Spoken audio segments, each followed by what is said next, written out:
Union General William S. Rosecrans and the Army of the Cumberland had maneuvered Braxton Bragg's Confederate Army of Tennessee out of their positions southeast of Nashville during the Tullahoma Campaign.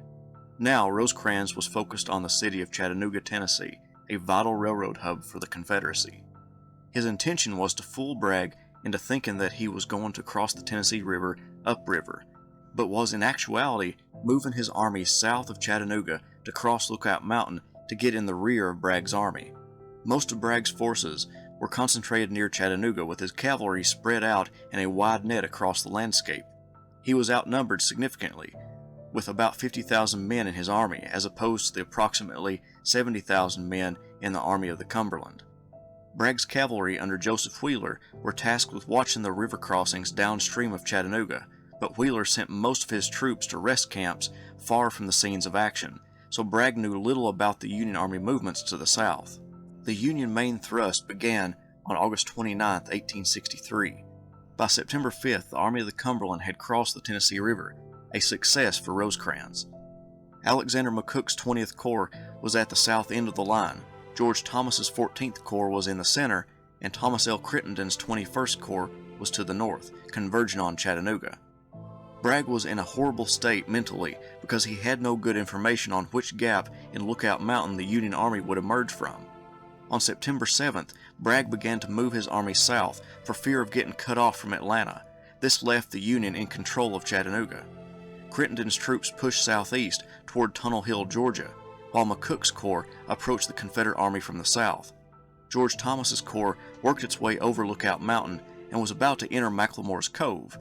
Rosecrans' plan involved and relied on his army getting to Lafayette.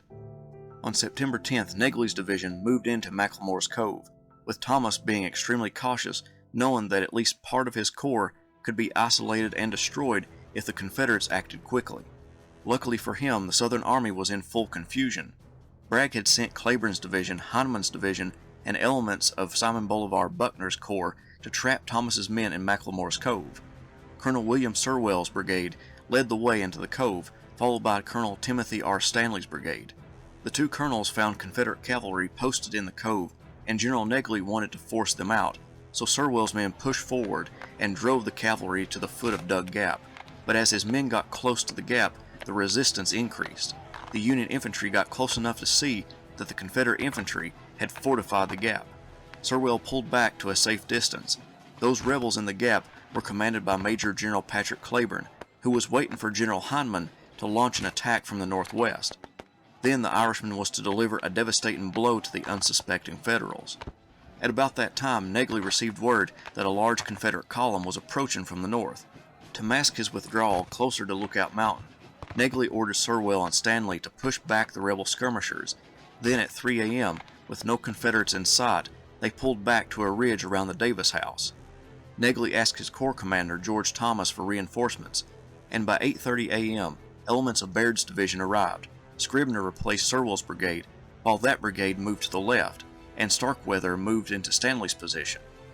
Braxton Bragg had ordered a 6 a.m. attack by his division commanders north of McLemore's Cove, and Claiborne waited for that attack to commence so that he could launch his own assault, but no attack came. Generals Heineman and Buckner began to fear that they could not attack in their condition, and that they may be attacked themselves or even outnumbered, so they delayed even further. It was 5 p.m., 11 hours after Bragg had wanted an attack to begin, before the Confederate divisions of Simon Bolivar Buckner pressed down the road toward Negley and Baird's men. By that time, the delay in attacking had given Thomas enough time to pull most of his two divisions through Stevens Gap to safety, along with the wagon train, leaving only a small force to cover the retreat, and that is the only force that Buckner's men came into contact with. The Confederates made a weak attempt at attacking the heels of the Union Army, but to no avail. The Battle of Davis's Crossroads was over. To the north, over the course of those same 2 days, Union forces clashed with Confederates at Graysville on September 10th and Lee's Tanyard on September 11th, as each side attempted to find out where the other was. McCook, to the south, knew he was to meet up with Thomas near Lafayette, but as he moved closer, Confederate resistance became stronger, and with Thomas nowhere in sight, he concluded that he would need to move back across Lookout Mountain. To the north, Crittenden's men were coming together. Bragg sent orders to Polk to attack the Union Corps, but Polk saw that he was outnumbered and declined to attack. Although McCook retreated from Lafayette, Bragg was still concerned about a possible attack from that sector and sent Buckner's troops to march south to link up with John Breckinridge. Not content with having Breckinridge and Buckner at Lafayette, he had Polk and Walker also do the long march, further exhausting his army. However, Bragg would get great news. The threat to the south was gone. Rosecrans and General Ambrose Burnside in East Tennessee had not linked up, and troops under Lieutenant General James Longstreet from the Army of Northern Virginia were on their way to reinforce him. Bragg then moved his army north to confront Rosecrans, who was concentrating his army at Lee and Gordon's Mill.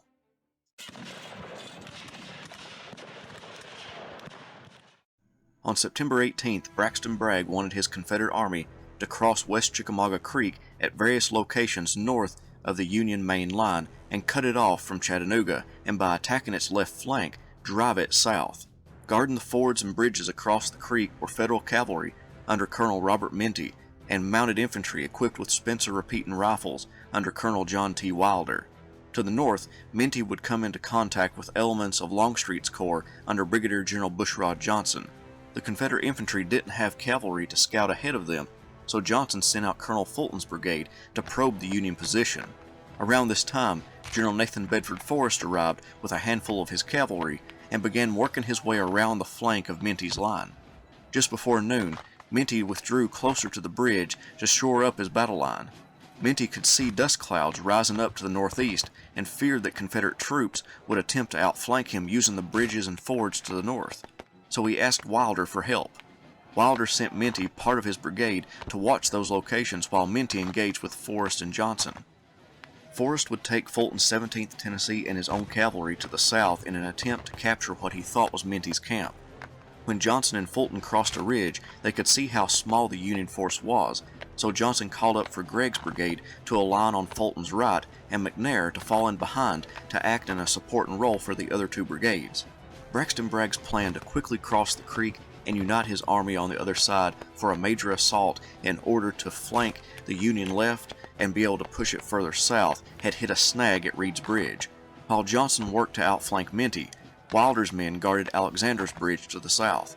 After sending aid to Minty, Wilder only had Company F and A of the 72nd Indiana, 5 companies of the 98th Illinois, and the 17th Indiana to guard his sector.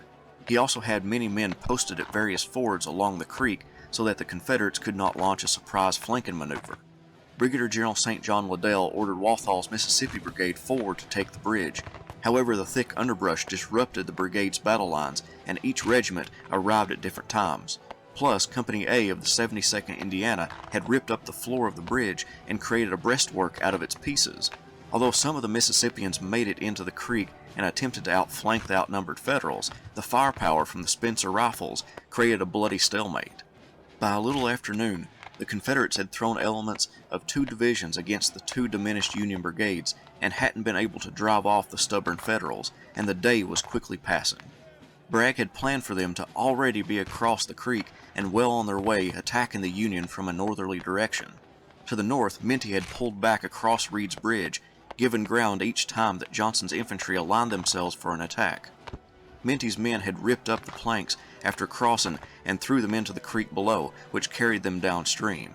Johnson now had to work to get across Chickamauga Creek, all the while under fire from Union's small arms and artillery fire. The 23rd Tennessee ripped boards from the Reed house and barn and repaired the bridge. Fulton's troops formed up, with skirmishers providing cover fire against Union musketry, and filed across the bridge to the other side. Gregg's men waded across the creek to the north so that they could form on Fulton's right. Meanwhile, Forrest's cavalry used 2 fords upstream to cross the creek and finally made it to the west side of the waterway. However, it was late in the day, and both Minty and Wilder knew that they were soon to be flanked if they stayed where they were, so they pulled back nearly 2 miles. Johnson was now under the direct command of Major General John Bell Hood, who had just arrived on the field with his arm still in a sling from his wounding at Gettysburg. Walker's divisions abandoned the attempt to cross at Alexander's Bridge and moved downstream and crossed there. Additionally, Buckner's 2 divisions were beginning to cross the creek. Hood and Johnson pushed south after crossing the creek, and there would be one more stand before darkness covered the field. Wilder held a position east of Vineyard Field and asked Minty to form on his right. Major General Thomas Crittenden and one of his division commanders, Brigadier General Thomas J. Wood, arrived on the field and concluded that no further attack would be made and that there was no substantial Confederate force on that side of the creek. Earlier, when Minty reported to Crittenden about Longstreet's corps being at Ringgold, Crittenden had brushed the information aside, declaring that Longstreet was still in Virginia. Wood examined Wilder's line, and as he did, Johnson's division came into view.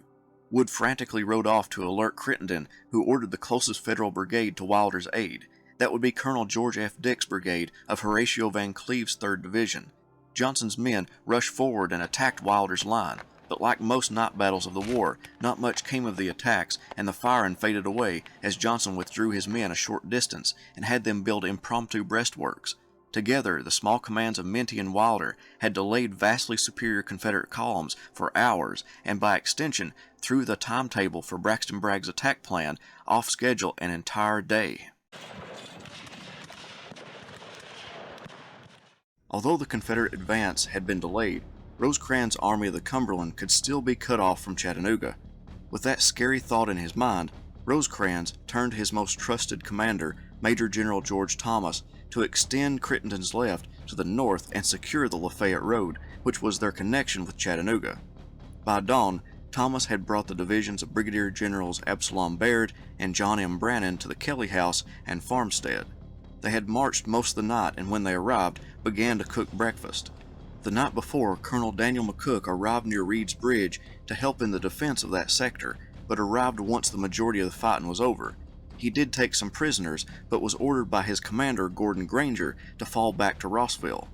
Before he left, some of his Ohioans tried to burn Reed's Bridge, but Confederates in that area put it out before any damage was done.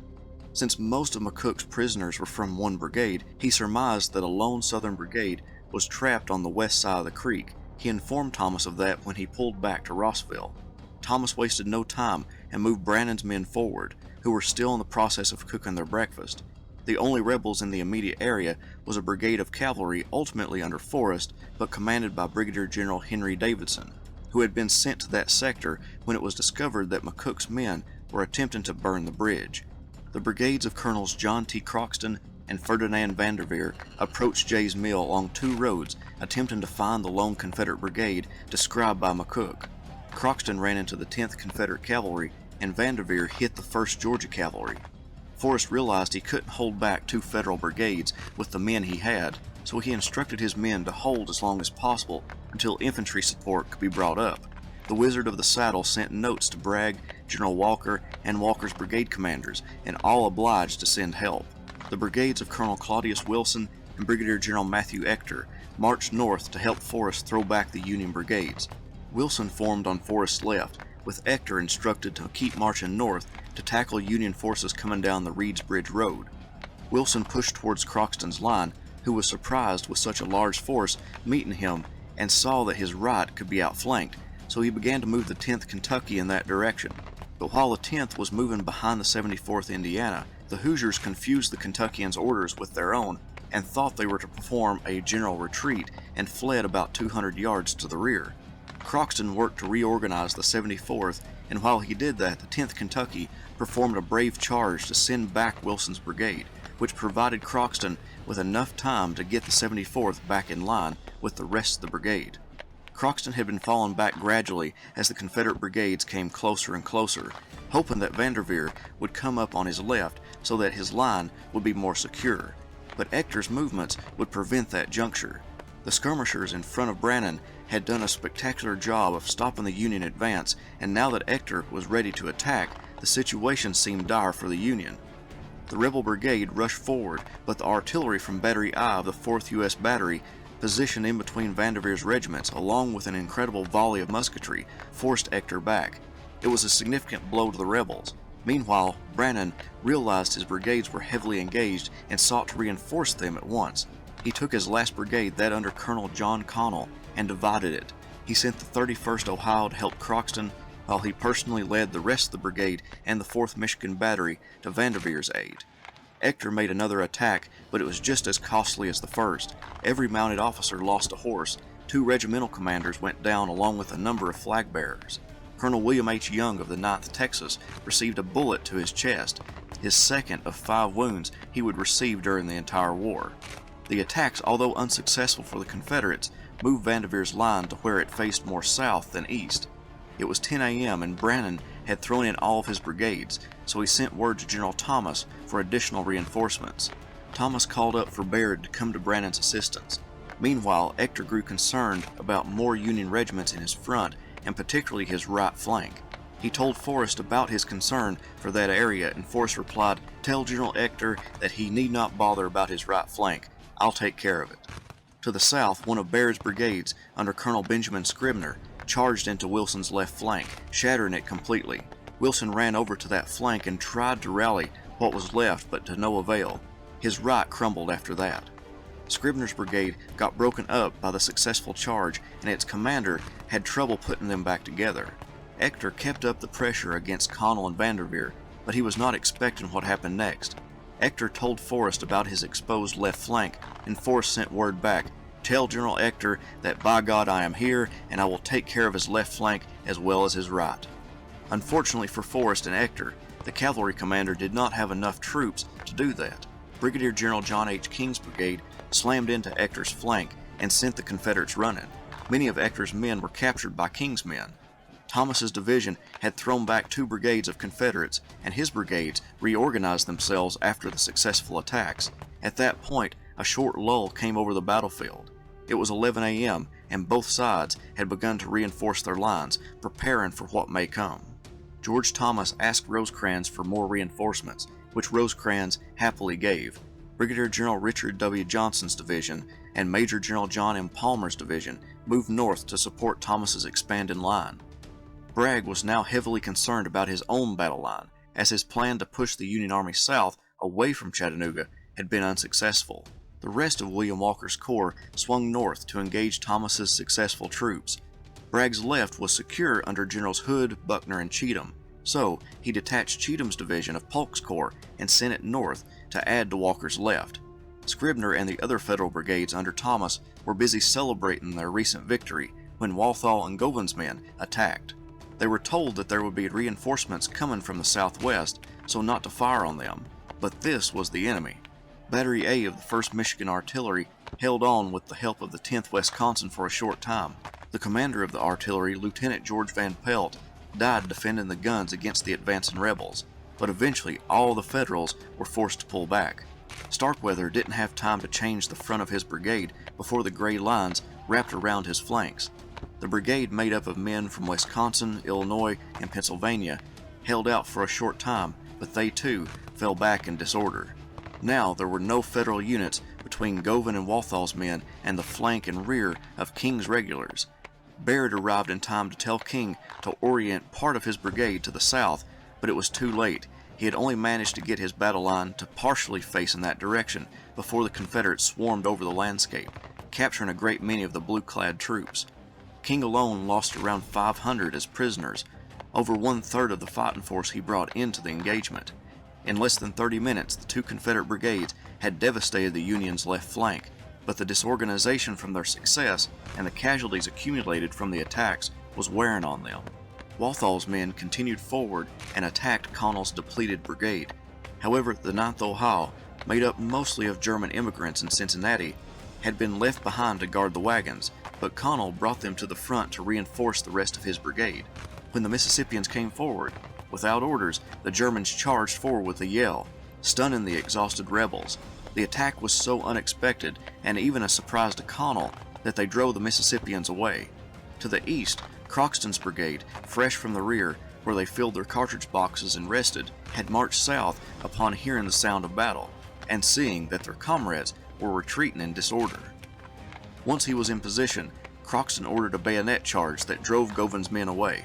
A private in Croxton's brigade recalled later that Croxton ordered a bayonet charge, which was performed in a style never surpassed and scarcely ever equaled, driving them in the wildest confusion, actually running clear through their lines and capturing many prisoners.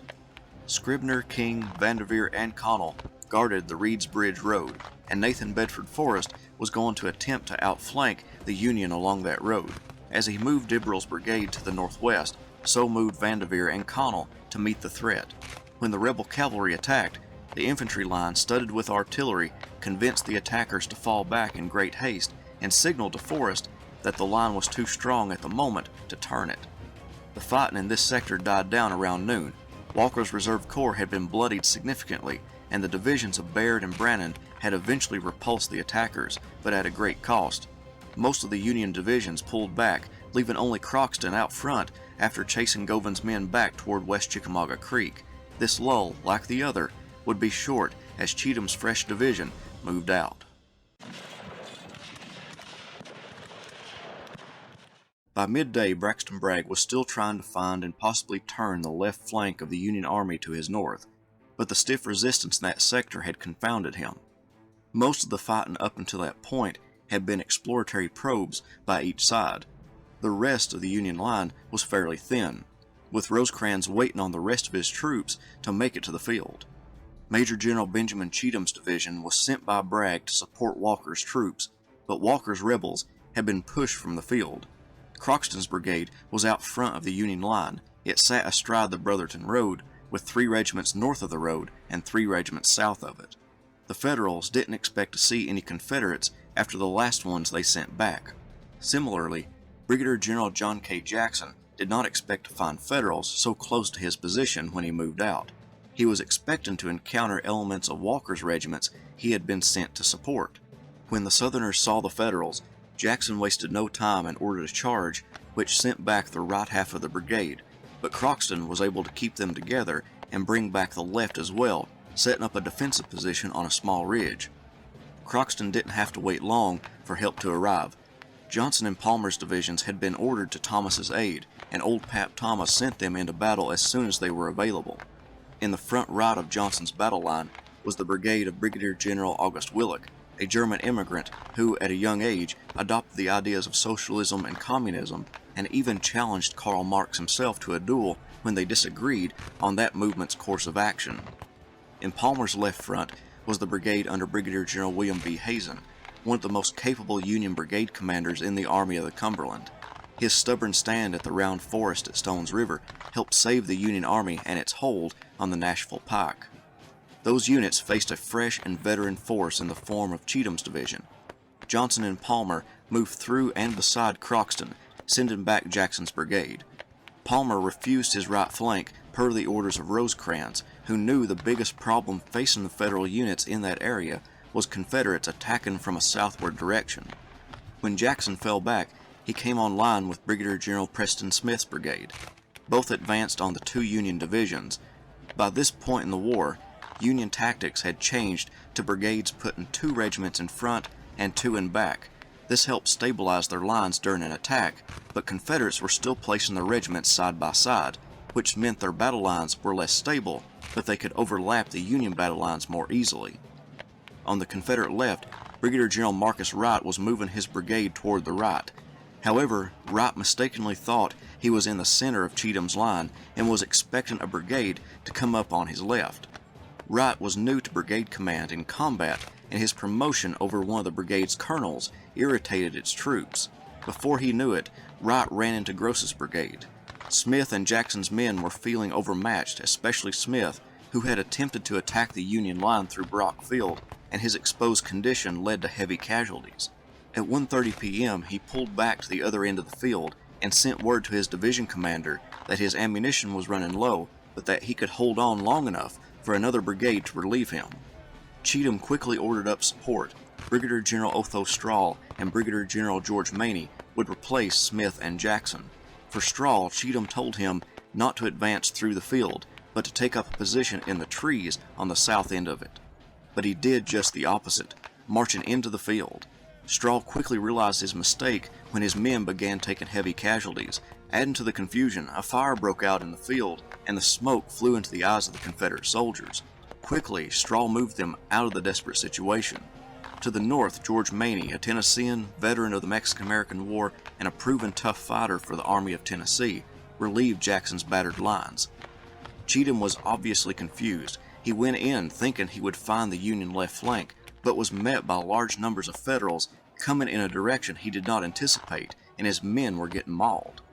To the west, Rosecrans prepared to send more troops into the ever-extending battle line. part of Horatio Van Cleve's division, attacked to the east of the Lafayette Road and slammed into Wright's left flank. Two of his regiments did attempt to turn to engage the arriving Federals, and Karn's battery wheeled about and delivered double canister into the blue ranks, but it only delayed the Union advance that sent Wright's men backpedaling to the east. Bragg, seeing the deteriorating situation, had pulled a division from Simon Boulevard Buckner's corps under Alexander P. Stewart and sent it to his right. They were coming into position as Wright was pulling back. The conglomeration of various corps on the Confederate right would make the chain of command confusing over the course of the next couple of days. Elements of 3 different corps were engaging in that sector, and Bragg placed Polk in command of that wing, even though only one division, Cheatham's, belonged to his actual command. On the Confederate right and Union left, both sides were running low on ammunition, so those blue and gray troops needed to be relieved or find some way to throw back the enemy. Colonel Joseph Dodge came up from the reserve, and the brigades of Willock and Baldwin began to push against Straw and Maney. Willock utilized his advanced fire technique, where his regiments were formed into 4 rows, and the front row would fire, the second row would advance through the first row and fire, then the third would advance through the first and second rows and fire, and so on. This created a constant wall of musketry, which pushed the Confederates off the field. The Union left was holding firm and threw back every attempt to dislodge them from their position, but Confederate reinforcements were headed toward the Lafayette Road. Alexander P. Stewart was a graduate of West Point in 1842 and only served 3 years in the peacetime army before resigning to become a college professor. His division was not spread out like Cheatham's. He had lined his brigades up, one behind the other. Brigadier General Henry Clayton's brigade led the division, and even though it only had 3 regiments, it was the largest brigade in the division, mostly because the 38th and 36th Alabama regiments had spent the war guarding Mobile and had yet to hear guns fired in anger. The Alabamians advanced on Van Cleve's men, but even though their flank was turned toward Gross's brigade, they were too far away from the Federal bullets to do major damage. The Confederate line pushed the front line of Beatty and Dick's brigades, but the second line held firm, and it broke down into a static firefight between the 2 groups. Despite their inexperience, Clayton's men stood their ground and withstood the rage of battle until their cartridge boxes became empty. He reported this to Stewart, who replaced Clayton with Brown's brigade. The flames from the rifled muskets and cannons ignited the dry foliage, and smoke and flames concealed friend and foe. Nevertheless, each side threw lead at one another, trying to make the other break. Major General Joseph Reynolds had sent his brigades to other sectors and was left with Edward King's brigade and 2 regiments.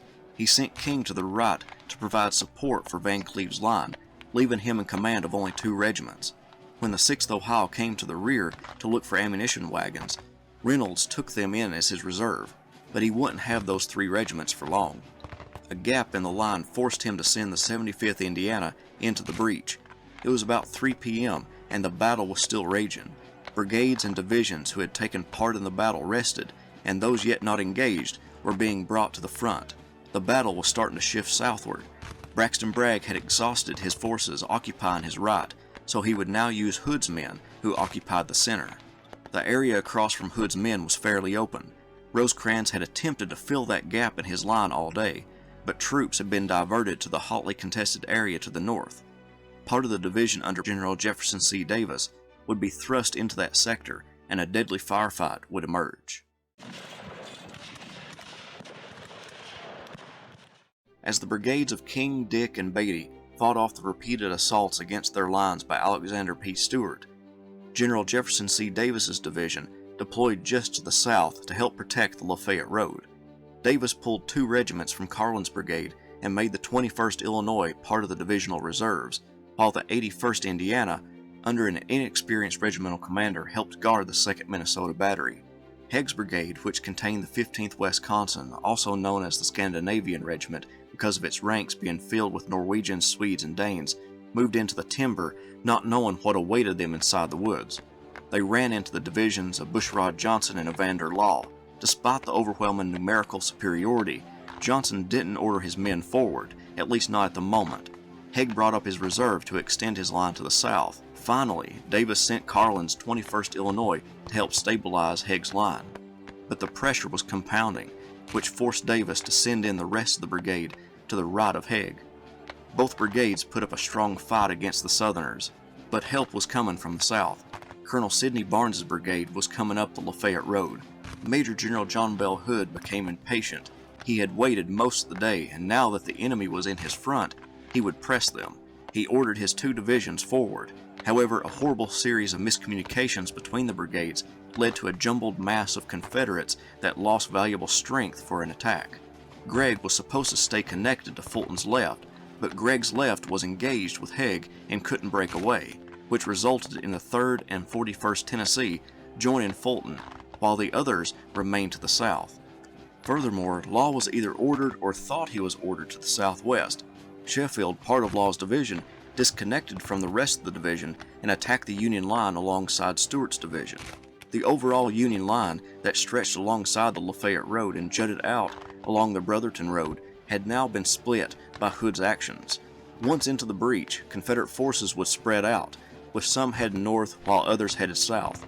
To the south, the brigades of Robertson, Benning, McNair, part of Gregg's, and some others would fight against the divisions of Jefferson C. Davis, Thomas J. Wood, and Philip Sheridan. Haig's line held out for as long as possible and concentrated just north of Vineyard Field. However, the Confederates who passed by his flank sent the 35th Illinois running to the rear until they could regroup. Forming behind Haig's line in support was Harker's brigade. Wood, the division commander, was attempting to form on Van Cleve's right, but when the Confederates began to break through the line, he quickly threw his men into the engagement, with the 3rd Kentucky and 125th Ohio refusing the battle line to the north as part of Gregg's brigade started to engage Haig and Harker. On the Union right, Barnes's brigade, marching diagonally toward what he thought was the Confederate flank, was hit with an enfilade fire from the right. The musketry was so deadly that it sent Barnes's men through Carlin's troops, who was so disturbed by the rush of retreating comrades that they too fell back. This afforded Trigg's brigade of Virginians and Floridians to capture multiple batteries of artillery. Trigg ordered his troops forward, but only the 6th Florida followed. A miscommunication led to the 54th Virginia and the 7th Florida to go north to support Robertson's brigade. Nevertheless, the 6th had a chance to capture a significant number of Union guns. However, the quick-thinking Colonel Wilder and Colonel George P. Buell sent elements of their brigades to stop the Floridians and send them back across Vineyard Field. Wilder knew that the situation was beginning to deteriorate, so he recalled his regiments back to his original line and turned his attention to the north. The 25th Arkansas, 39th North Carolina, 30th Tennessee, and 7th Texas had pushed across the Lafayette Road, threatening the flank and rear of Davis and Wood's divisions. Wilder acted fast, sending the 98th Illinois north to confront the invading rebels, along with turning the guns of Captain Eli Lilly's 18th Indiana Light Artillery to confront them. Similarly, Harker's men moved north. The troops under McNair and Gregg realized they could nearly be surrounded and pulled back across the road. A major Confederate attack had been thrown back, but there was another one coming. Brigadier General Jerome Robertson's brigade slammed into the beleaguered Union troops, sending many of them running for the rear. A few of them did stand their ground, but the fresh Confederate brigade was too strong. However, when Robertson's regiments turned to fight Wilder's men, the Union colonel's position allowed him to deliver devastating volleys from their Spencer repeating rifles into the men from Texas and Arkansas. Wilder ultimately halted Robertson, who called for Hood to send him support. Brigadier General Henry L. Benning was close behind Robertson and would lend the much-needed help. Wilder's front was protected by a stream bed about halfway between his defensive barricade at the tree line and the Lafayette Road. The dry weather of the past few weeks had evaporated the water, so most of the men who described it referred to the bed as a ditch or the dry ditch. The banks were steep, cut into the field about 5 feet deep. The ditch angled across the field from southeast to the northwest, growing shallower as it wound its way north. For many, it would become known as the Ditch of Death. When Benning moved into the field to combat Wilder, Wilder's troops kneeled in double ranks and poured lead into the Georgians from the repeaters, while other regiments from the shattered divisions stood behind them in double ranks firing their single-shot rifled muskets. This hail of lead sent the Georgians into the ditch. They sought refuge there, and it did provide some protection against the Union bullets. Wilder wanted to get the enemy out of that ditch, which partially protected them from his troops' volleys. So he sent Lilly's battery to the flank of Benning's men and fired down the line of Georgians, causing great havoc in the rebel line. Benning left roughly a third of his force in the ditch before he began a withdrawal. Elements from many of the Federal brigades previously sent fleeing behind Wilder's line formed into ranks and, sensing the great opportunity to land a devastating blow to the retreating enemy, burst into the field, but the action did not go as well as hoped. The Georgians still had fight in them and slowly gave ground. Eventually, all of the units, both Union and Confederate, withdrew to safety. As the chaos of battle consumed the Vineyard field and the Ditch of Death, Federal troops to the north of the breakthrough were also fighting for their lives. When Major General John Bell Hood's corps moved forward and broke through the Union line, Evander Law's division and part of Bushrod Johnson's division engaged the divisions of Jefferson C. Davis, Thomas J. Wood, and Philip Sheridan. To the north, the rest of Johnson's division, along with Alexander P. Stewart's division, smashed into the Union line. Johnson's division swung around the flank of King, Beatty, and Dick's brigades, while Bates' brigade moved against Gross's brigade. Behind the Union line, Major General Joseph Reynolds, whose brigades had been plucked from his division and placed at different locations, possessed only the 6th Ohio and 92nd Illinois, and he had only gotten those by picking them up as they came to the rear for ammunition, as in the case with the 6th. He also had assembled 16 artillery pieces perched on a rise in the Brotherton field. When the Union line broke under the pressure of the Confederate assault, many regiments either partially or wholly rallied around those guns. Had Brown's brigade pushed forward instead of falling back because he thought he was unsupported, the Union line may have been lost. Reynolds remembered the moment by saying, "I remember seeing Van Cleve telling the boys to go slow, trying to stop his men. They were being driven, but I could not see who was driving them. They were not firing but were going to the northward in the rear of my line." For King's brigade, it was a complete rout, and the situation was turning deadly for the entire Union Army if the attack could not be thwarted. Horatio Van Cleve rode north to find troops to stop the rebels. He came across Brigadier General William B. Hazen's brigade and began bringing them south. In the Brotherton field, the situation was getting worse for the Union. Clayton and Fulton's brigades pushed forward, threatening the flank of the 92nd Illinois, who retreated back to their mounts. This created a chain reaction. With their flanks unsupported, each regiment gave way as the Confederate troops moved through the Brotherton field. Only Hazen's brigade was able to hold on to the ground. Just to the east, Colonel Gross's brigade was about to be hit by a large Confederate attack, and even worse, they were running low on ammunition. The 6th Ohio had already ran low and went to the Lafayette Road to refill their cartridge boxes.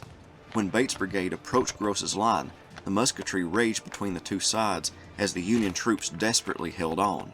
Gross moved the 36th Indiana from a supportive role to the front line to help alleviate the pressure on the other regiments.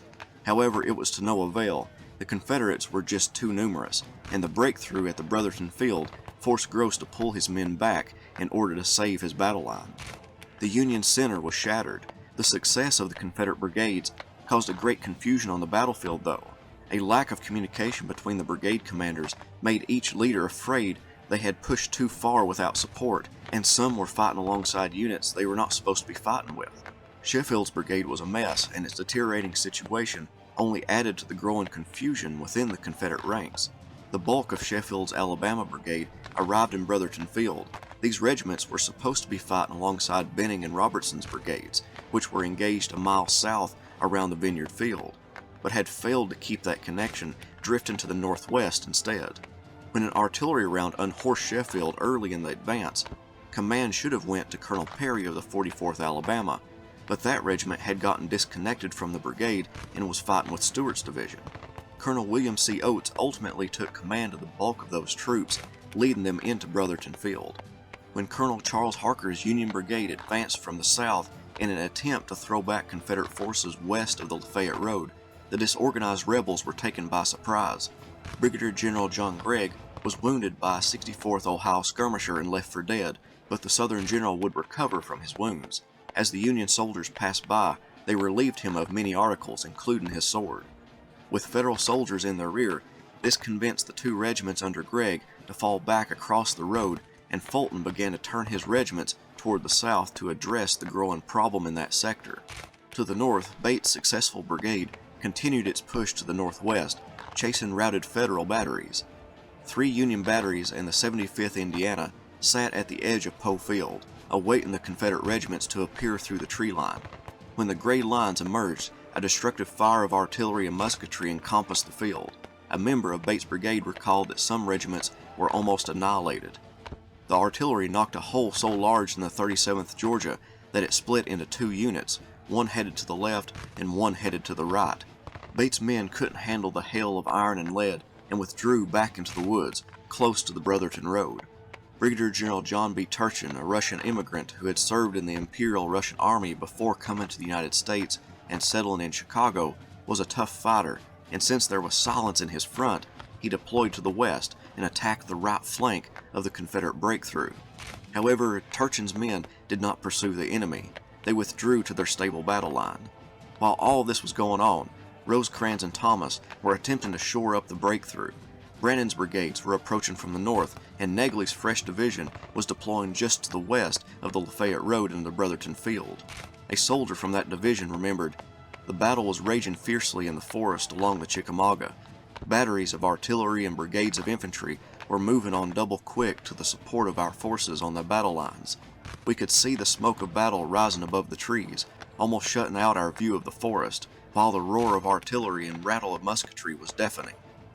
Negley sent his two brigades west and sent back the rebels under Clayton. They were the only ones still holding a position west of the Lafayette Road. It was about 6 p.m., and the rebel threats in Vineyard Field to the south had been contained, and the breakthrough at the Brotherton Field was thrown back. Both sides came to rest near the place they had ended their fight. Rosecrans had mostly reacted to Confederate attacks the entire day, and as a result, the chain of command was disorganized, with only George Thomas commanding a coherent organization of troops on the north end of the field. Braxton Bragg had committed a lot of divisions into the fight, but he still had some that had yet to fire a shot in the battle. Patrick Cleburne's division had just arrived on the field, as well as Thomas Hindman's division. Before night completely covered the battlefield, Confederate forces would launch one more attack.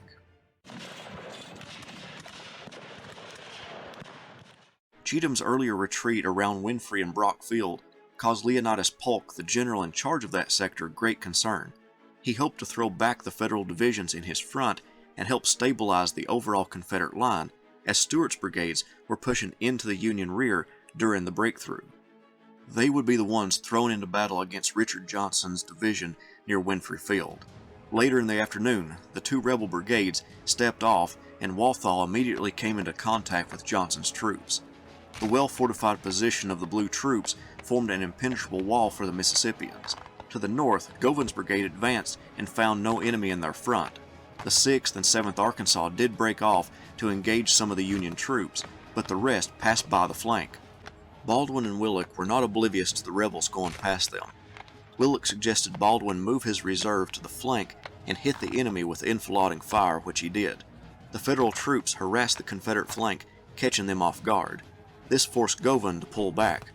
Walthall likewise pulled back when he realized he could make no headway against the Blue line.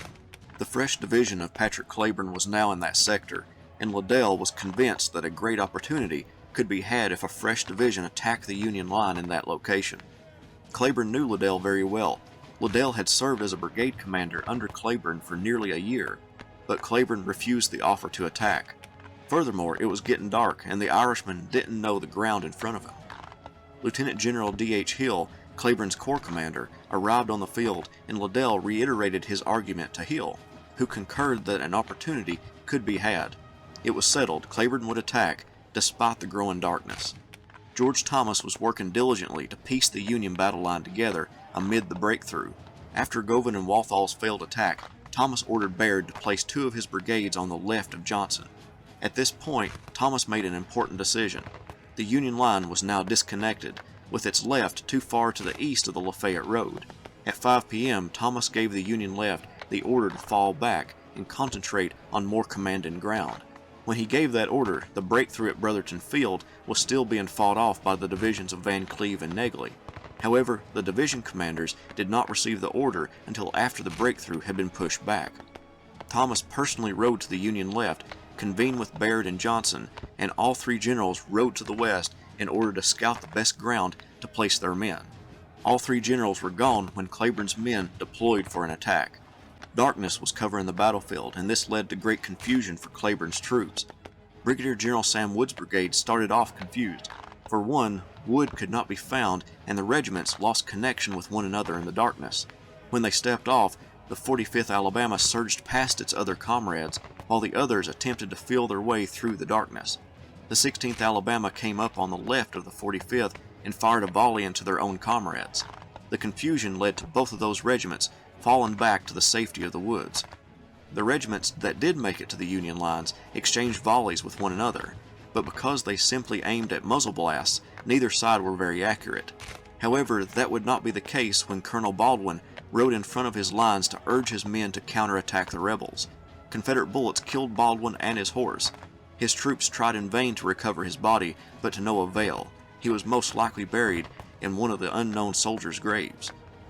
Cleburne ordered up 2 artillery batteries to fire into the blue ranks from a distance of about 60 yards. This secured the center of Wood's disorganized brigade. Polk's brigade worked its way around the Union left flank, but because of the positioning of Scribner and Starkweather's brigades, the 2 Union brigades fired into one another while attempting to fight back against Polk's troops. Baird's men fell back in decent order despite the confusion. Cleburne's 3rd Brigade under Colonel Deschler had lost contact with Wood in the darkness and had traveled to the southwest.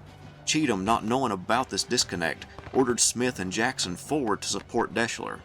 Since Smith thought he was acting in a supporting role for Deschler, he didn't send out skirmishers. Riding at the front of his battle line, Smith found himself in the middle of Dodge's troops. About 30 rifles fired at the mounted figure, and some found their mark. Smith would be seriously wounded and die within the hour. Deschler's brigade did locate the correct location and swung north, overlapping Dodge's line and capturing a large number of the 77th Pennsylvania. With their flanks collapsing, Willock, Dodge, and Baldwin's men fell back and formed on Baird's division. Cleburne did not pursue. His division had pushed back the enemy, just as his superior wanted, and to push further might risk the integrity of his brigades. The entire day of September 19th had been a confusing situation. Union brigades were detached from their normal divisions and corps, and sent to various sectors depending on where the rebels attacked. By nightfall, Thomas Crittenden, commander of the 21st Corps, commanded the Union right, while George Thomas, commander of the 14th Corps, commanded the Union left. Alexander McCook, commander of the 20th Corps, had no discernible command. All of his divisions and brigades had been taken and placed either on the Union right or left, and therefore he was left without anyone specifically to command. The Confederate command was also in a confused state. 4 separate Confederate corps were on the field, but the rebels, like the Union, had plucked brigades and divisions from different sectors and threw them into battle alongside different units. Braxton Bragg decided to make 2 wings, with Leonidas Polk commanding the right and James Longstreet commanding the left. He met with each wing commander separately, telling them the battle plan of Polk assaulting the Union position at dawn with D.H. Hill's corps, breaking the line, and then moving south. Longstreet would then attack and help drive the Union Army away from Chattanooga. Bragg expected his wing commanders to inform their subordinates of the plan. Polk sent the orders to Hill and went to bed, expecting them to be delivered, but they never were. Hill positioned Cleburne's troops before riding off at midnight for Bragg's headquarters. Hill got lost and had to return to Cleburne's position, where Hill found out that he was now under Polk's command. It was now 3 a.m., and Hill set off again, searching for Polk this time. He never found him. Major General John Breckinridge was the other division commander in Hill's corps. Breckinridge spent much of the night at Polk's headquarters, but Polk never told him about the attack he was to make as a part of Hill's corps. Longstreet, on the other hand, after receiving orders from Bragg at about 11 p.m., went to bed, arose before dawn, and notified all of his division commanders of their responsibility for that day. The dawn attack that Bragg had planned was already going awry before it ever took place. On the morning of September 20th, Union Major General William S. Rosecrans was up and moving by 6 a.m., riding over his lines, making adjustments as he went. The night before, Major General George Thomas had pulled his troops back to a position he had scouted as Cleburne's division attacked his troops on the night of the 19th. On the Confederate side, troops were mostly inactive. Lieutenant General Leonidas Polk knew he needed to get his troops started to begin the dawn attack that Bragg had planned the previous day. He dispatched an aide to send messages directly to division commanders John C. Breckinridge and Patrick Cleburne, part of D.H. Hill's corps, bypassing the chain of command. The aide found Cleburne, Hill, and Breckinridge together, and Hill asked to see the message. The aide refused and instead gave it to Breckinridge and Cleburne, who immediately gave it to Hill. Hill's troops were already preparing breakfast, and Hill decided that the attack would have to wait. As the morning passed by, Lieutenant General James Longstreet, in preparation for his attack that would follow Polk's attack, shifted his troops. Knowing he didn't have enough time before Polk attacked to redeploy his troops, he simply shifted them. Longstreet wanted his best division, Hood's old division, now commanded by Evander Law, to lead the attack, so he ordered Alexander P. Stewart's division to move north so that Law could move into that position. But when Bushrod Johnson saw Stewart moving, he likewise moved north, forcing Law to position his division behind Johnson and Stewart's division partly moving in front of Cleburne's division. To add further weight to the attack, Longstreet moved the brigades of Joseph Kershaw and Benjamin Humphreys behind those divisions. It was a strong line, and years later, Longstreet would recall that the number of men and the peculiar formation of the force that I sent against the Federal line in this battle could have and would have carried any position except a strongly fortified one. George Thomas, still concerned about his left flank, and rightfully so because the Confederate forces planned to strike it hard, ordered Negley's division to his assistance, but before they could get to the flank, Rosecrans ordered him to return his troops to their original spot. However, Beatty's brigade did continue the march to Thomas and the Union left flank. On the Confederate side, Polk, Army Commander Braxton Bragg, and Hill argued the situation, with Bragg's subordinates offering a litany of excuses for not attacking. When Rosecrans found troops to take the place of Negley, he sent Negley's division to the aid of Thomas, but only after sufficient troops were found to take the place of Negley. The divisions of Wood, Davis, and Van Cleve moved into position on the west side of the Lafayette Road. It was now past 9 a.m., and the battle had not erupted. Beatty to the north was in the wrong place, according to Thomas. Thomas wanted him to extend his brigade to the Reed's Bridge Road near the McDonald farmhouse, not form across the Lafayette Road. Beatty did as he was told, but was greatly concerned because his lone brigade could not extend from the Union left to the home in a solid mass, but he did take solace in the fact that other members of his division were on the way. However, during this entire morning sequence of events, the Confederate divisions of Patrick Cleburne and John C. Breckinridge were maneuvering into position in preparation for an attack on the Union left. To disguise his weak front, Beatty sent out a double skirmish line to give the illusion that he possessed more men than he actually did. It didn't fool anyone. Both Breckinridge and Hill reconnoitered the ground and saw the weakness of the Federal flank. At 9:45 a.m., Breckinridge and Cleburne stepped off to launch their attack, with Armstrong's cavalry on their right flank. The Confederate attack was too much for the thin line Beatty had put together, and the left flank crumbled under the weight of the rebels. The 104th Illinois and the 15th Kentucky on the right held together better and just withdrew a short distance. What helped them was the fact that Helm's Orphan Brigade approached the well-fortified and reinforced line of Absalom Baird's brigades. The 6th and 4th Kentucky and part of the 41st Alabama broke contact with Dodge's brigade and had moved to the west. The right of Breckinridge's line swept southward, attempting to get behind Thomas's line, just as Bragg had ordered. Helm's divided brigade made repeated assaults against the Union line defended by Scribner, King, and Dodge. The right maneuvered further to the west with the rest of the division. Helm himself would be hit in the side, mortally wounding the brother-in-law of First Lady of the United States, Mary Todd Lincoln. Members of various divisions began converging on Thomas's threatened line. Stanley's brigade of Negley's division arrived and deployed on the west side of the Lafayette Road, along with Colonel George Dick of Van Cleve's division. Colonel William Gross's brigade of Palmer's division advanced north up the Lafayette Road with orders to protect Baird's left flank. He barely got his brigade deployed when Breckinridge's brigades attacked. The rebels advanced on their front and on both flanks, threatening the rear of the brigade. Members of Gross's brigade recalled that the whole affair happened so quickly that they had no choice but to run. For the most part, Gross's command lost all cohesion, many of them withdrawing to the south to regroup and rest as much as they could. Breckinridge's soldiers continued their pursuit south, but fell into a trap. First Adams's brigade ran into a strong line formed by Stanley's brigade, and Adams himself was seriously wounded. To the east, Stovall's men became surrounded by Federal regiments, who turned about face and fired volleys into their front, flanks, and rear. The 3 regiments of Floridians, Georgians, and North Carolinians would be lucky to make it out alive. Stanley maneuvered the 19th Illinois to his right as the other two regiments engaged with the men from Louisiana. Randall Gibson took command of Adams's brigade. His men were getting tired, having fought for over an hour. When Stanley charged the beleaguered Confederates, the Louisianians couldn't withstand the bayonets from the blue troops and broke and ran to the safety of the McDonald Farm, where artillery could cover their position. To the east, the 35th and 9th Ohio charged Stovall's men at the north end of Kelly Field, sending the rebels running for the safety of the woods.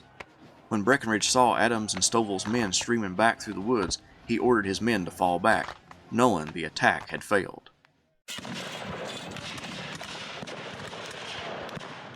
While Breckinridge was attempting to outflank the Union Army from the north, Patrick Cleburne's division was attempting to join in the attack with the Kentuckian. Both men's divisions were part of D.H. Hill's corps and were supposed to attack together, but the shifting of troops and the pull of Helm's brigade northward led to great confusion on the battlefield. Cleburne's rightmost brigade, under command of Lucius Polk, was ordered to keep in contact with Helm's brigade, but Helm's shift to the right forced Polk to move his own brigade northward. Wood's brigade was supposed to stay on Polk's left, but the sudden change in arrangement drew his right two regiments into the engagement with Polk, leaving Wood's left without any support. Polk's regiments got battered as they attacked the entrenched Union position, so Cleburne rode to Wood, who was keeping his left stationary, and asked why he was not moving. Wood explained that the shift northward threatened his left flank because Alexander Stewart's division was in the way of Deschler's brigade. If Deschler couldn't move up, then Wood's left was unsupported. Cleburne ordered him forward with the promise that Wood would have support. Deschler couldn't move in the direction he was supposed to go in, so Cleburne decided to maneuver him to the north and fill in the gap between Polk and Wood, hoping that would stabilize his front. At the same time, Wood's regiments shifted to the left as the brigade advanced. To complicate matters more, Braxton Bragg got anxious when his dawn attack didn't materialize and broke the chain of command, having one of his staff members ride along the Confederate front, ordering each division in individually to attack. Stewart was the first to get the instructions. Not all of his brigades were ready, so he did as he was told and advanced Brown's brigade, one of the units ready for such an attack. They moved across Poe Field and came under heavy fire. At the same time, Wood's left regiment attacked. Both brigades would be thrown back. Bates' brigade was brought up by Stewart, but miscommunication resulted in Bate not assaulting the Federal line with Brown or Wood. Instead, Bates saw Wood's men falling back and advanced. Artillery and musketry ripped into Bates' line. Bate himself lost his third horse in the battle, one he had borrowed from the Eufaula artillery. Bate brought his troops back across Poe Field and into the safety of the tree line. So far, the Union brigades had one of the easiest fights they could remember. One of them described the fight as simple as loading and firing. The breastworks constructed by the blue troops allowed them to load and fire in relative safety. The gap between Wood and Polk's brigades continued to drift further apart, but Cleburne was able to bring up Deschler's brigade. The Texans and Arkansans were to replace the two regiments of Wood's brigade, who lost contact with the rest of their sister regiments. Deschler attacked Turchin and Hazen's brigades, but the enemy were too well protected. Hazen reported only 13 casualties during the morning fight. Cleburne and Deschler brought the men back to the safety of a rise, but the two sides continued to throw lead at one another. As Deschler was encouraging his men, a 3-inch Federal ordnance shell ripped through his chest, killing him instantly and mangling his body. Colonel Roger Mills of the 10th Texas took his place. Mills hadn't the faintest idea of where the ammunition train was, so he ordered his men to take ammunition from the dead and wounded. When Cleburne saw the uselessness in keeping the brigade so close to the enemy, he brought them a safe distance to the rear to reform. Mills threw out a skirmish line of sharpshooters to harass the enemy while the rest of the brigade rested. To the north, Generals Hill, Walker, and Polk stood and argued about how and when to deploy William H.T. Walker's troops. Neither Hill nor Walker could agree, and Polk couldn't settle the matter, so the men gave up until word came that Breckinridge and Cleburne's attacks had failed. Only then did they agree that Walker's men needed to be sent in. Walthall's brigade attacked, but it only led to more casualties. Colquitt didn't reconnoiter the ground and came in with his flank to the Union troops. They swept the length of the Confederate brigade, mortally wounding Colquitt. Govan made a hard swing around the Union position, but the two halves of the brigade became separated in the process. Realizing the desperate situation they were in, being alone behind Union lines, they resolved to travel west to avoid Federal troops. Luckily for them, a member of Nathan Bedford Forrest's cavalry was with them who knew the way back. They then maneuvered back across the Lafayette Road. The attempt to support Breckinridge and Claiborne had been fruitless and late, but many Union brigades were being directed southward because of a crisis emerging on their right flank.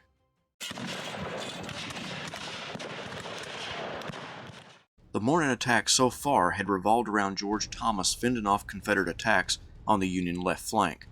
Naturally, he called for reinforcements from Rosecrans, which Rosecrans sent to him.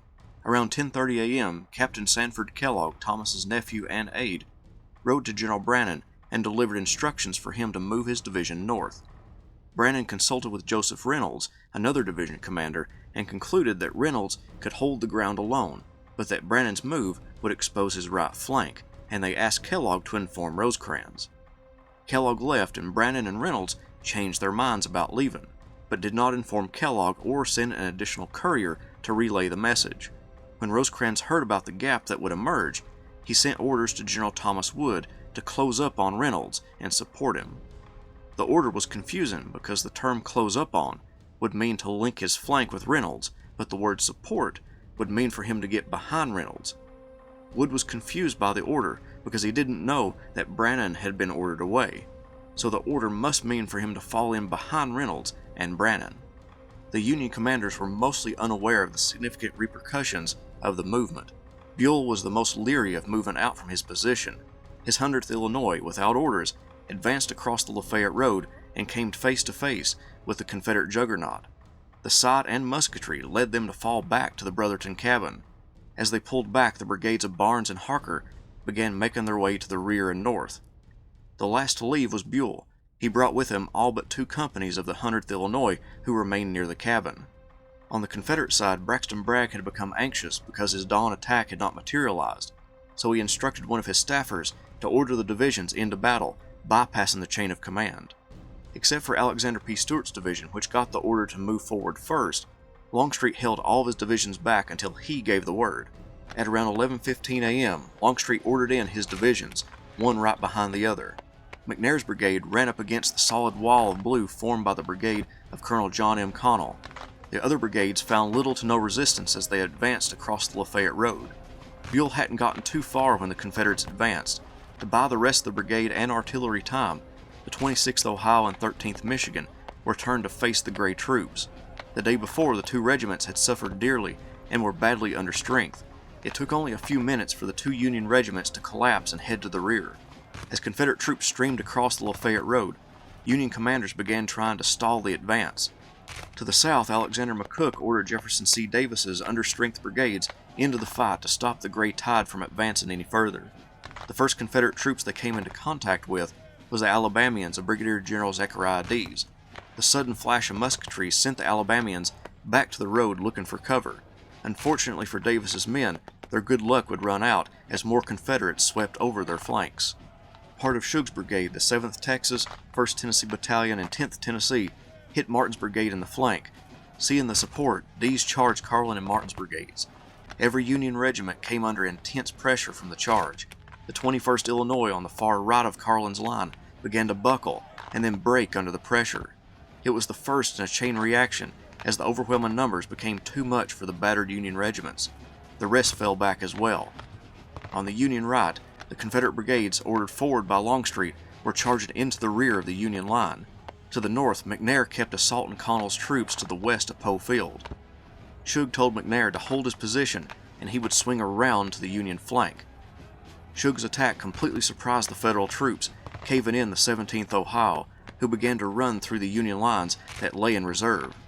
Some of Samuel Beatty's regiments turned to counter the Confederate strike, but held out for only a few moments, but they were able to save some artillery pieces, while others fell into Confederate hands.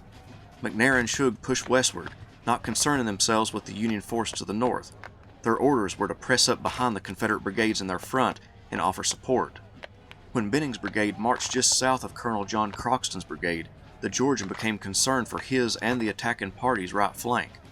Benning swung his brigade northward, facing the 4th and 10th Kentucky of Croxton's brigade, which Croxton dispatched from their support role. The Georgians advanced past the burning Poe house and through some breastworks that had caught on fire. Benning's horse was shot out from under him. Around that same time, Croxton went down with a leg wound. Colonel William Hayes of the 10th Kentucky would take command of the brigade during the brutal close-range fight, with both sides throwing lead into one another's ranks. Hayes could look southwest and see another brigade of Confederates approaching his flank, so he ordered the brigade to fall back, but word did not spread to the 74th and 10th Indiana, who still fronted the Lafayette Road. The Confederate brigade approaching the flank was the Texas Brigade under Jerome Robertson. When the Hoosiers saw the Kentuckians leave, they charged south, stunning the Georgians. The Confederate brigade was sent back in great confusion. Benning, mounted on a stray artillery horse, rode up to Longstreet and exclaimed to the commander that "I am ruined. My brigade was suddenly attacked and every man killed. Not one is to be found. Please give me orders where I can do some fighting." Longstreet responded, "Nonsense, General. You are not so badly hurt. Look about you. I know you will find at least one man, and with him on his feet, report your brigade to me, and you too shall have a place in the fighting line."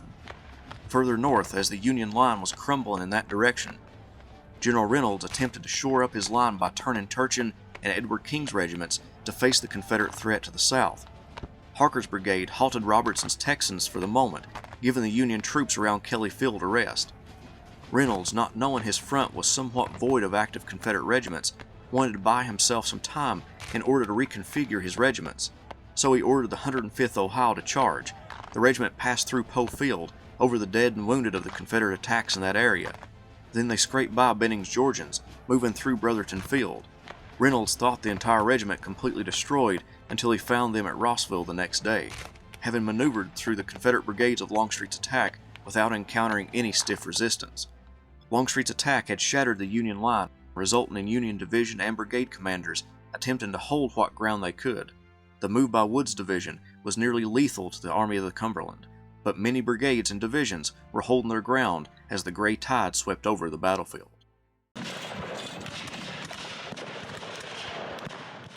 While the brigades in Law, McLaw's, and Johnson's divisions were pushing west, the brigades of Thomas Hindman's division were at the southern end of the Confederate line. They routed 2 brigades under Jefferson C. Davis and were continuing westward. On the Union side, 20th Corps Commander Alexander McCook grasped at any Union troops in his area to throw against the approaching rebels. He found Colonel Bernard Leiboldt's brigade of Sheridan's division. They were already formed up, ready to receive the approaching rebels, but McCook wanted them to move out and attack the enemy. Leibold protested until McCook personally ordered him forward. Not knowing how close the enemy was, Leibold formed his brigade into column of regiments in order to march to the enemy. When he found the enemy closer than anticipated, he asked McCook for time to properly deploy his regiments, but McCook told him to go forward as he was. That turned out to be a costly mistake, as Zachariah D's brigade swarmed up around the flanks of the column of Federal regiments, hitting them from 3 sides. The 73rd Illinois got off a few rounds of ammunition, but many were unable to fire a single shot before they were forced to run back over the rise from which they came. Captain Mark Prescott of Battery C of the 1st Illinois Artillery was in a predicament. He was ordered to support Leiboldt's brigade, but now with them streaming through his guns, he had no further orders. He couldn't see the brigade of Brigadier General William Little approaching. Prescott became concerned over the safety of his artillery pieces, which could easily fall in the Confederate hands if D's rebels were again successful against this new Union line. The 36th and 88th Illinois engaged with D's line and fell back, only to be relieved by the 21st Michigan and 24th Wisconsin. Those 2 regiments engaged with D's brigade, and a hot firefight ensued, as D's men resolved to stand and fight rather than charge. They had pushed away 2 Union lines, driving them about half a mile, and were exhausted. The men from Illinois formed to the left of the Badgers, and for 20 minutes the 2 sides fired into one another's ranks. As more Confederate brigades made it to the field, more Union brigades did likewise, placed personally by McCook and Philip Sheridan, who oversaw this area of the battlefield. When Colonel Luther Bradley was wounded, Colonel Nathan Walworth took command of his brigade and led it to the critical area.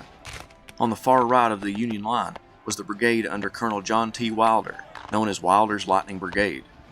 Behind D's brigade came a lone regiment, the 15th Alabama, led by Colonel William C. Oates. The Alabamians just a few months earlier had attacked Strong Vincent's brigade at Little Round Top. Now the 15th had become separated from the rest of their brigade during the assault, and were drawn to that area of the battlefield by the sounds of combat. Oates led his men around the right flank of D's brigade, but before his men could clear the flank, some of his companies unloaded a volley into the backs of their fellow Alabamians. The 2 sides engaged in a desperate fight, but Little's brigade was suffering greatly. The 36th and 88th Illinois began to buckle under the weight of the Confederate assault. Little, mounted on his horse, attempted to rally the men who were beginning to run. A bullet entered his back, and an aide rode beside of him to keep him upright. Still conscious, Little attempted to hold his brigade together until a bullet smashed into his teeth and exited through his neck. Mortally wounded, he asked to be left on the field to die. The brigade collapsed, but Walworth's right held on, doggedly fighting back against the Mississippians of Patton Anderson. Anderson's Mississippi Brigade was fresh and contained around 2,000 men. With his left exposed because of Little's retreat, Walworth ordered his own withdrawal. Hindman ordered his men to halt. Although they had successfully routed 3 lines of Union soldiers, they had incurred a great many casualties and were exhausted. The only Union forces in the area now were under Wilder, who was holding back part of Anderson's brigade and all of Manigault's line with their Spencer repeating rifles. Manigault's Alabamians fled, and Wilder's men charged after them. The men from Alabama found Trigg's brigade near Vineyard Field, but Trigg did not engage with Wilder's men. At this point, Wilder concocted a plan. He wanted to push north and hit the Confederates in the flank, hopefully rolling up the Confederate line until he could make it to Kelly Field and George Thomas's line. However, this plan didn't get implemented. According to Wilder, because he had pushed deeper into Confederate lines, he formed his brigade into a square, with the artillery in the center to protect his brigade from all sides.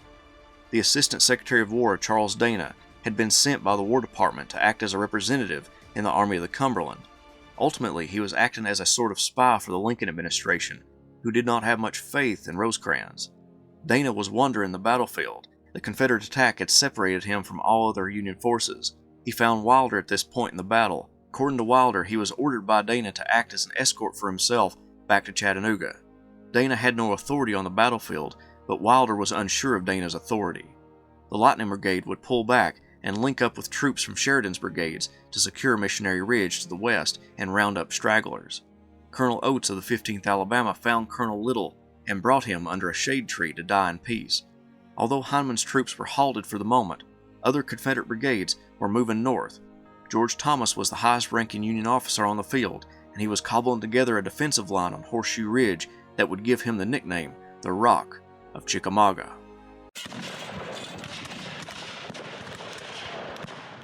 As Hindman dealt with Sheridan's division to the south, Longstreet's center division under Bushrod Johnson marched into Dyer Field, where 26 Union artillery pieces sat on the western edge of the field.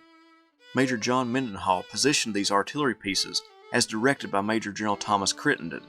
The major gathered what cannons he could, as many of them were of no use in the dense woods that covered the battlefield.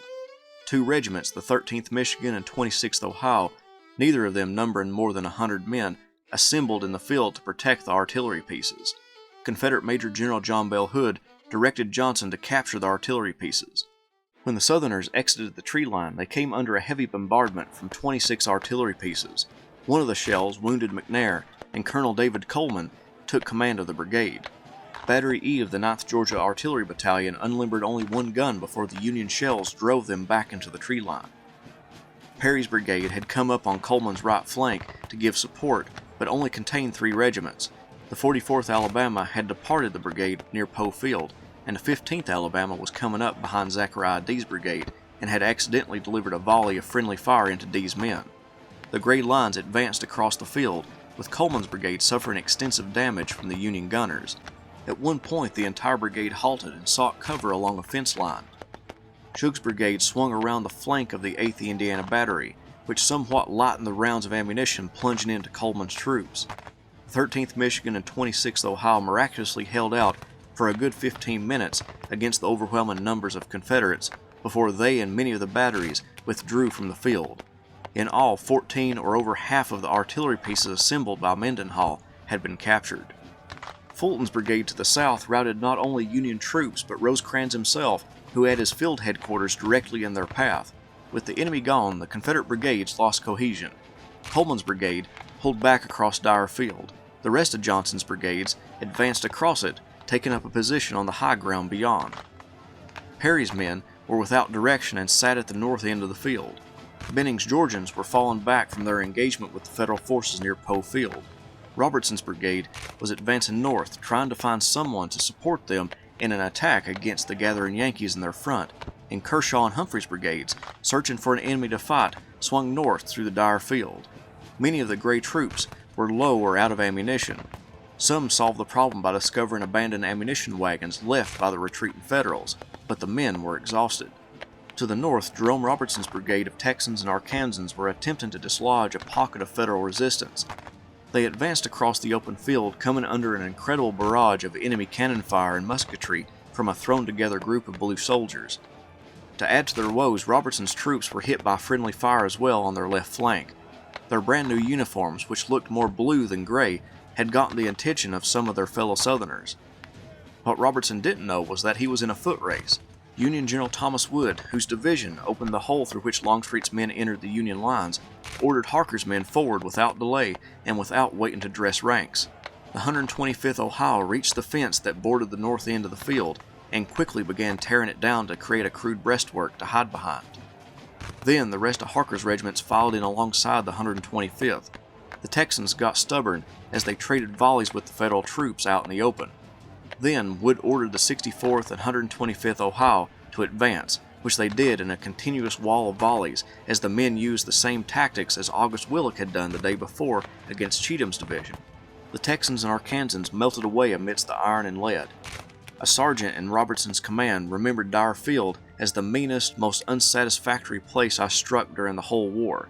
Men were staggering and stumbling to the rear, covered in blood, some swearing and some calling on God to protect them in their blind endeavor to find shelter from the storm of iron hail. It made me feel like the world was coming to an end then and there.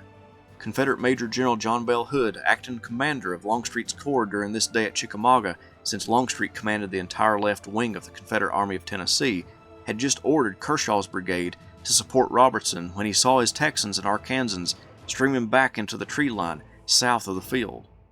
Hood rode amongst his men that he had led into battle as a colonel when a bullet entered his upper right thigh, breaking his femur. He tumbled from his saddle into the arms of his Texans. Without Hood to help organize, the Confederate offensive lost even more cohesion in the coming hours. Meanwhile, Kershaw's men with Humphrey's brigade close behind advanced northward, joined by the 1st Arkansas Mounted Rifles, who had gotten lost from Coleman's brigade. Adding to Harker's woes was the removal of some of the artillery on his right and the 21st Ohio. Union Division Commander James Negley despaired over the Union's situation and began pulling out artillery and infantry that he could find and retreat toward Rossville. The 21st Ohio fell back to Horseshoe Ridge, and the Union forces gathered there by George Thomas. Thomas was riding back and forth across Kelly Field from his main line to Horseshoe Ridge and Snodgrass Hill. When he, Wood, and Harker saw Kershaw's men, they were puzzled about what to do. Their uniforms looked blue, and they didn't recognize the flags. They carried Army of Northern Virginia battle flags, not the Polk or Hardy Corps flags that the Army of the Cumberland was used to. Even after a volley by the strange troops, Thomas was uncertain.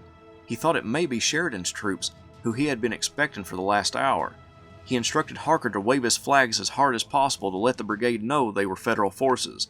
The new uniforms issued to Kershaw's men allowed the South Carolinians to advance within 100 yards of Harker's line and fire a volley. Now there was no mistaking, this was the enemy, and Harker's men fired back. The South Carolinians surrounded Harker's men. Kershaw's plan to overlap the Union position was working, and when confronted by the 2nd South Carolina and 3rd South Carolina Battalion on their right, the 58th Indiana and 100th Illinois broke first. This created a domino effect, with the 125th Ohio being the last to hold out, backing away slowly and making the Southerners fight for every inch of ground. The regiments would eventually reform near the Snodgrass cabin. The Union now had thousands of soldiers positioned on Horseshoe Ridge, assembled there by George Thomas, Thomas Wood, and others, as various regiments and brigades retreated to the northwest. Taking this high ground would be one of the most difficult endeavors by the Confederate forces under Longstreet's command during this battle.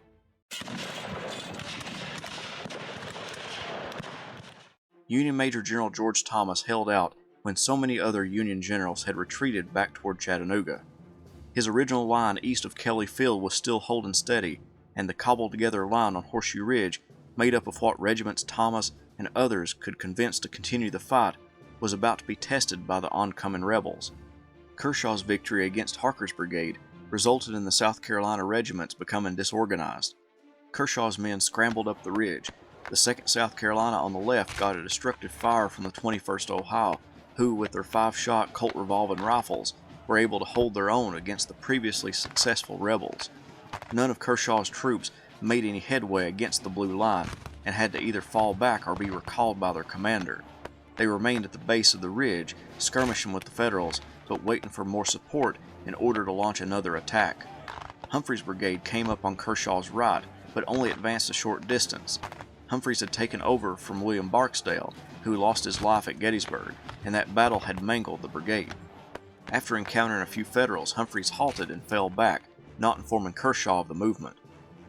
Humphreys told Longstreet that he believed the Federal position too strong to attack at that location, and Longstreet agreed, but this still left Kershaw without any support or knowledge about who may come to his aid.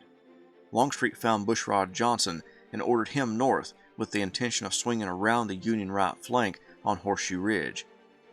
The wandering regiment that was the 15th Alabama, commanded by William C. Oates, wandered behind Kershaw's brigade and took up a position between the 3rd and 7th South Carolina. The desperate situation began to draw Federal troops to the stand on Horseshoe Ridge. When Thomas peered through his field glasses to the north, he could see troops moving in his direction. If they were Confederates, his entire line was doomed. Nervously, he asked another officer to look through his field glasses to see if they could confirm the troops' identity. They were indeed Union soldiers, 2 brigades under Walter Whitaker and John Mitchell from Gordon Granger's Reserve Corps. They were led to Horseshoe Ridge by their division commander James Steedman and Granger. The relieved Thomas was thrilled to see them and another brigade, that under Ferdinand Vanderveer, who left his position in Kelly Field to support Thomas on Horseshoe Ridge. Thomas positioned Steedman's troops on the right flank and Vanderveer in Snodgrass Field. Oates and his 15th Alabama began to confuse matters within Kershaw's brigade. Oates decided to attack but wanted the regiments on his right and left to go with him, so he rode over to the 3rd South Carolina and asked the colonel for its support. The colonel refused, so Oates ordered him to attack. South Carolinian outranked Oates by date and ignored the order. Next, Oates went to the right to the 7th South Carolina, which was commanded by a captain. When Oates ordered him to attack with his regiment, he ignored the Alabamian because Kershaw had personally placed the regiment at that location and would not move until ordered by Kershaw. Oates now simply addressed the companies of the 7th, shaming them into joining him. A few companies stepped forward, which triggered the rest to join Oates in the attack. The 2 regiments moved up the ridge. Kershaw heard the noise coming from his right. He was expecting Humphreys to attack and thought the musketry was the Mississippians, so he ordered the left of the brigade into the action. Neither the 8th nor the 15th South Carolina joined the attack, and it fizzled out, costing Kershaw valuable manpower. One of the soldiers killed was Sergeant Richard Kirkland, known as the Angel of Mary's Heights for his humanitarian actions giving water and aid to wounded enemy soldiers at the Battle of Fredericksburg. His dying words were, "Tell my pa I died right." Kershaw's brigade fell back to safety, but Oates' Alabamians became pinned down on the hillside. It was about that time that Kershaw learned about Humphreys' lack of aggression, which undoubtedly disgusted the South Carolinian. Help was on the way for the Confederates, however. Bushrod Johnson with the brigades of Fulton and Shug, and supported by Anderson's brigade of Mississippians, passed by Kershaw, attempting to find and turn the Union right flank. George Thomas initially wanted to send Granger's forces under General Steedman to fill the gap between Horseshoe Ridge and Kelly Field, but when he learned about Johnson's Confederates coming up on his right, he sent the fresh troops to that sector, and not a moment too soon. Whitaker's brigade slammed into the Confederates as they were coming up the hill, protecting the 21st Ohio's right flank that was nearly being turned by Anderson's troops. As Whitaker's men pushed forward, Mitchell's brigade joined alongside them, throwing back the gray attackers. General Steedman rode in amongst the ranks, rallying men who may have wanted to turn back and encouraging the actions of those brave men who stayed. A fall from his horse left him hatless and bloody, but he continued to stay on the front lines. Fear and death may come for the general at any moment, and Aide asked him for any last words. Steedman stated, "Make sure they spell my name right." Whitaker's front line was so successful that they advanced too far out front, and a heavy fire sent the men running for the rear. As the Confederate left was falling back, Kershaw had been reorganizing his brigade to support this new assault. But as the South Carolinians moved up Horseshoe Ridge, they passed by the brigades they thought they were to support. This assault by part of Kershaw's brigade yielded no results, mostly because additional reinforcements from Vanderveer's brigade added more weight to the Union line. The 7th South Carolina did plant their colors on the breastworks of the Union position, but the minor breach was sealed and the Confederate brigade headed for the rear. Johnson on the left got more troops as Dee's and Manigault's brigades of Heineman's division came up to support the Confederate assaults.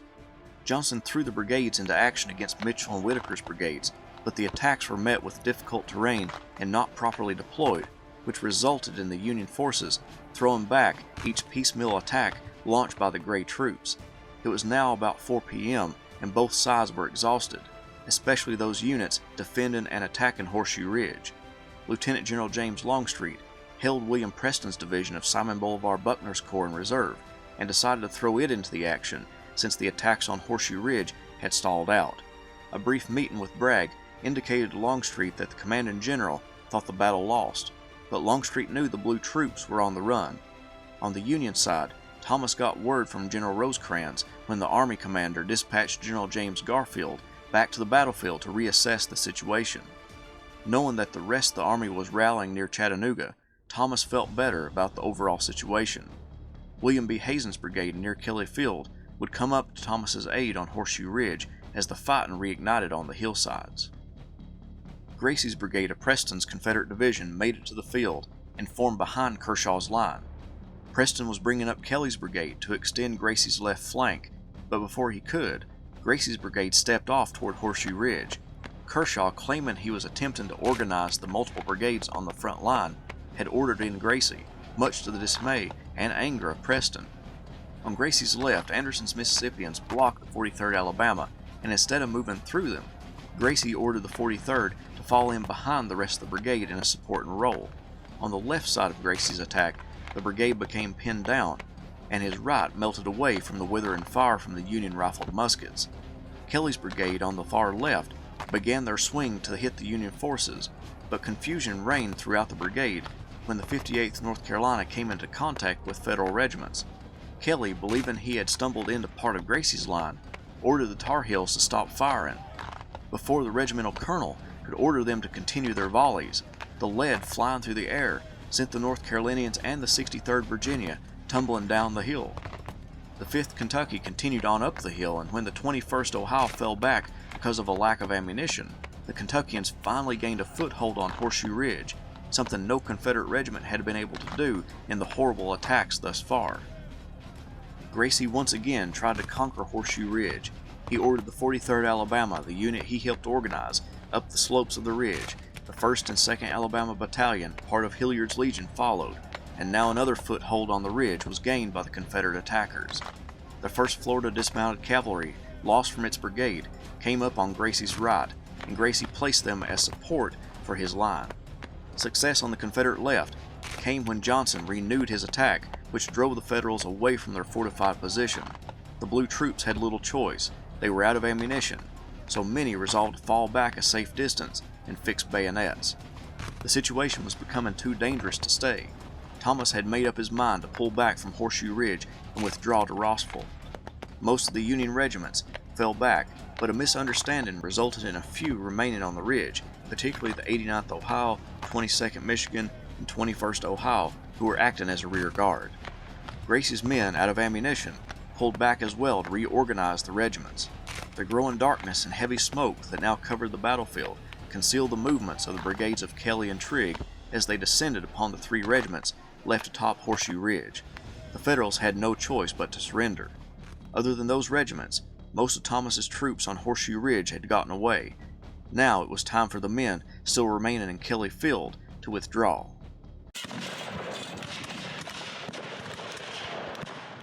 George Thomas's strong line around Kelly Field had remained virtually unmoved. Repeated Confederate attacks had stalled out, but the blue troops around Kelly Field could hear the battle raging in their rear on Horseshoe Ridge. Now Union forces were withdrawing from Horseshoe Ridge. It must have come with some relief when George Thomas returned to Kelly Field from Horseshoe Ridge and began to tell his division commanders how the withdrawal back to Chattanooga would proceed. From south to north, each division would begin marching north toward McFarland Gap. Confederate commanders in this sector had resolved to use long-range firing and skirmishing to harass the Union line. This type of fighting resulted in little damage, but it did kill Edward King, and his brigade would be taken over by Milton Robinson. With Union troops caving in on Horseshoe Ridge, Longstreet urged the division of Alexander P. Stewart to begin a movement against Kelly Field at about the same time as Thomas planned the withdrawal. Reynolds' two brigades would move out first, making their way up the Lafayette Road. It would be their job to clear out the McDonald Farm, which was swarming with Confederate regiments, to provide a safe route toward Chattanooga. Next was the brigades of Gross and Cruft, but as they pulled away, the Confederate brigades in their front began to move toward the position. John K. Jackson's brigade made contact with Scribner's Union brigade. Close behind was the brigade under Lucius Polk from Cleburne's division. When Stewart's division moved forward, Clayton's brigade found abandoned breastworks from Reynolds' men, so they moved ever so cautiously, at first unaware of the removal of Union troops. Turchin and Robinson smashed into the flank of St. John Liddell's division on McDonald Farm, taking them completely by surprise. Once they had cleared out Walthall and Govan's brigades, they formed on the right of McCook's brigade, acting as a rear guard for the rest of the brigades to make it to McFarland Gap. When it was Starkweather's turn to withdraw, Polk's brigade was already attacking his front. In that instant, he believed it would be more dangerous to withdraw than stay and fight, but then he thought if the rest of the army was withdrawing, he would be left on the field and subject to complete capture, so he began to fall back as more rebel brigades closed in on their position. The added pressure by the Confederate brigades caused the rest of the Union troops to pull back to avoid complete and total capture. The withdrawal around Kelly Field resulted in a close call for the Federals, but they had made it out of their predicament without any major damage. By the morning of September 21st, the Army of the Cumberland fortified Rossville Gap and positioned troops along Missionary Ridge. If Bragg did advance and attack, it would result in a bloody endeavor. Nathan Bedford Forrest climbed to the top of Missionary Ridge, then climbed a tree to get a better view and reported to Bragg that the whole Union Army was in retreat. He was wrong, however. What he saw was Union wagon trains and wounded moving toward Chattanooga, but he failed to mention the mass of Federal troops on Missionary Ridge guarding the city. Bragg eventually dispatched Polk's wing of the army north to the Red House Bridge, but the movement of the Army of Tennessee was slow because of a lack of wagons. The reinforcements from Virginia, East Tennessee, and Mississippi made the army even larger, and many of those units had come by rail, foregoing their wagons, so Bragg would have to rely on railroads to supply his troops. By the end of the day on the 21st, Rosecrans' army filed into the former Confederate entrenchments around Chattanooga. Various Union infantry and cavalry guarded pivotal locations along Missionary Ridge. Eventually, those troops would be driven in by Confederate cavalry. Bragg's infantry would follow, with Longstreet moving through Rossville Gap and Polk's men traversing Missionary Ridge. The battle had been deadly for both sides, resulting in the second bloodiest battle of the Civil War, second only to Gettysburg. The Union lost 1,657 killed, 9,756 wounded, and 4,757 missing and captured, for a total of 16,170. The Confederacy lost 2,312 killed, 14,674 wounded, and 1,468 missing or captured, for a total of 18,454. The battle ruined the career of William S. Rosecrans, who would be replaced by George Thomas. The Confederate Corps commanders would come together in an effort to oust Braxton Bragg from Army Command, but come up unsuccessful. Nevertheless, Bragg would be facing not just a new Army commander in Thomas, but he would soon come face to face with the man who had been winning victories for the Union in the West, Ulysses S. Grant. For the next few months, the Army of the Cumberland and the Army of Tennessee would face off in siege warfare around Chattanooga.